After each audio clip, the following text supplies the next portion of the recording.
Assalamualaikum warahmatullahi wabarakatuh.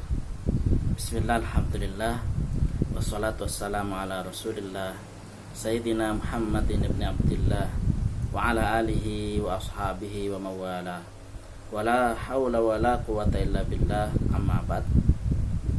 Saudara-saudara sekalian yang dirahmati oleh Allah subhanahu wa ta'ala, amin. Alhamdulillah rabbil alamin.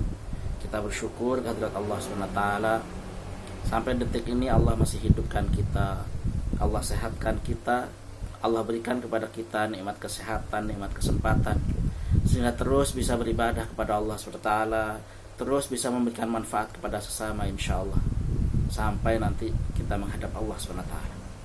Salawatullah wassalamuhu, semoga salawat dan salam Allah tetap atas nabinya Nabi Muhammad SAW, beserta para keluarga, sahabat, dan pengikutnya yang setia sampai akhir zaman. Semoga kita semua mendapat syafaatnya nanti di yaumil qiyamah, amin ya rabbal alamin. Saudara-saudara sekalian yang dirahmati oleh Allah SWT, termasuk dari keberkahan Ramadan adalah Ramadan ini dijadikan oleh Allah SWT sebagai bulan berbagi. Sehingga tidak heran kalau kita baca dalam beberapa hadis, Rasulullah SAW sebagai seorang yang sangat dermawan, dan akan menjadi lebih dermawan lagi beliau ketika sudah memasuki bulan Ramadan. Dan bukan kebetulan pula ketika kita mengetahui bahwa bulan Ramadan ini ditutup dengan sebuah kewajiban zakatul fitri, yaitu zakat fitrah yang biasa kita kenal, yang wajib ditunaikan paling tidak sebelum dilaksanakannya sholat Idul Fitri. Saudara-saudaraku sekalian yang dirahmati oleh Allah SWT, zakat ini pada umumnya, baik zakat fitrah maupun zakat mal, ini merupakan syariat Islam yang harus kita jaga, baik dalam diri pribadi kita, keluarga, masyarakat, dan umat ini. Karena zakat ini merupakan rukun Islam yang ketiga setelah membaca 2 kalimat syahadat, kemudian melaksanakan sholat dan berzakat. Saudaraku sekalian rahimakumullah, hanya sayangnya zakat ini masih jauh dari harapan. Masih banyak orang-orang kaya di kalangan kaum muslimin yang tidak atau belum menunaikan zakat. Padahal potensi zakat ini luar biasa, yang kalau dikumpulkan insya Allah di manajemen dengan baik, insya Allah Allah SWT akan semakin mempersempit jurang antara kaum kaya dan kaum miskin di negeri ini. Saudara sekalian rahimakumullah, maka perlu kita sampaikan bahwa zakat ini adalah syariat Islam yang agung, yang diwajibkan bagi setiap orang yang memiliki harta yang dia miliki secara sempurna, atau diistilahkan dengan milkut tam, milik yang sempurna. Kemudian yang kedua, harta itu sudah bebas dari tanggungan, tidak ada hutang yang terikat dengan harta tersebut. Percuma saja misalnya kalau seseorang punya harta, punya uang yang besarnya 100 juta misalnya, tapi hutangnya kemudian 150 juta misalnya, menjadi tidak wajib zakat. Kemudian setelah harta ini adalah milik sendiri, kemudian tidak terikat hutang, bahwa harta itu adalah harta yang berkembang. Oleh karena itu bisa kita pahami mengapa kemudian rumah yang ditempati tidak wajib dizakati, mobil yang biasa dipakai tidak wajib dizakati, bahkan perhiasan yang normal, yang wajar, yang biasa dipakai oleh ibu-ibu dan gadis remaja juga tidak wajib dizakati. Tetapi yang wajib dizakati adalah harta yang berkembang. Saudara-saudara sekalian rahimakumullah, kemudian yang keempat, syarat harta itu wajib dizakati adalah harta itu sampai pada nisab. Kalau misalnya emas atau uang senilai dengan, minimal pendapat para ulama bermacam-macam, mulai dari yang seharga 80 gram emas sampai ada yang seharga 90 gram emas, bahkan ada yang lebih dari itu.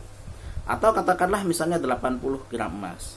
Kalau misalnya 80 gram emas berapa rupiah, berapa ribu rupiah, maka dikalikan 80, maka itu sudah sampai pada nisab. Saudara-saudaraku sekalian rahimakumullah, kecuali zakat fitrah yang nisabnya beda dengan zakat mal yang lain. Zakat fitrah ini yang penting dia punya kecukupan, punya kelebihan untuk dimakan malam hari raya, dan hari rayanya untuk dia dan seluruh tanggungan yang ada di bawahnya. Saudara-saudara sekalian rahimakumullah. Kemudian syarat zakat mal yang kelima adalah hendaknya sampai pada haul. Jadi sudah dimiliki selama setahun. Tapi setahun di sini bukan tahun Masehi, saudara-saudara, tapi tahun Hijriah yang hitungannya kita kenal dengan bulan Muharram, Safar, Rabiul Awal, Rabiul Akhir, Jumadil Ula, Jumadil Tsani, Rajab, Sya'ban, Ramadan, Syawal, Dzulqa'dah, Dzulhijjah. Saudara-saudara sekalian rahimakumullah, zakat ini kalau ditunaikan luar biasa. Banyak hikmah yang akan bisa kita rasakan, baik sebagai pribadi maupun sebagai keluarga, maupun sebagai masyarakat, dan terlebih umat ini dan negeri ini pada umumnya. Apa saja hikmah zakat? Banyak. Di antaranya kita sebutkan. Yang pertama, zakat itu merupakan wujud ketaatan kita kepada Allah Subhanahu wa taala. Betapa tidak orang yang bertakwa ditandakan dengan wa mimma razaqnahum yunfiqun di awal Al-Baqarah. Bahwa tanda orang yang bertakwa itu adalah dari harta yang dirizkikan kepada mereka, mereka infakkan.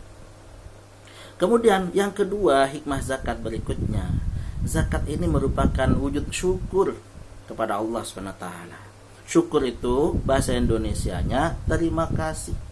Maka hendaknya orang yang punya harta habis menerima, dia ngasih. Dia diberi harta oleh Allah SWT dan dia kasihkan kepada yang membutuhkan. Jadi rasa syukur seperti inilah yang kita harapkan. Bukan hanya mau menerima saja dari Allah SWT, tapi tidak mau berbagi kepada sesama. Saudara-saudara sekalian rahimakumullah. Kemudian yang ketiga, zakat ini mempersempit jurang yang menganga antara si kaya dan si miskin. Sehingga kesenjangan sosial ini akan menutup pintu-pintu kedengkian yang terjadi antara si kaya dan si miskin. Sehingga kemudian berikutnya, hikmah zakat yang berikutnya, zakat ini bisa meredam angka kriminalitas. Betapa banyak orang yang karena kemiskinannya, karena kekurangan dalam hidupnya, kemudian dia mencuri, kemudian dia merampok, bahkan membunuh orang. Maka dengan zakat ini, maka diharapkan angka kriminalitas ini akan menurun, akan teredam. Kenapa? Karena orang miskin sudah diayomi oleh si kaya dalam bentuk zakat. Saudara-saudara sekalian rahimakumullah. Kemudian berikutnya, hikmah zakat. Zakat ini akan membuahkan barokah yang luar biasa dari Allah SWT dengan dua jalan. Apa jalan yang pertama? Jalan yang pertama, Allah SWT akan membarokai harta orang yang kaya. Kemudian yang kedua, Allah SWT akan membuka pintu barokah, pintu kebaikan dengan doa-doa fakir miskin. Karena sungguh ketentraman negeri ini, karena sungguh keamanan negeri ini diantaranya disokong dan didukung oleh doanya fakir miskin. Saudara-saudara sekalian rahimakumullah, semoga uraian singkat tentang syarat wajib zakat dan hikmah zakat ini semoga semakin membuka pintu pemahaman kita, sehingga kemudian kita bisa berzakat dan bisa menunaikan perintah ini dengan baik, sehingga membuahkan keridhaan Allah SWT dan ridhonya tentu saja, amin ya rabbal alamin. Semoga bermanfaat. Wa akhiran, ihdinas siratal mustaqim, hadanallahu kama ajma'in. Assalamualaikum warahmatullahi wabarakatuh.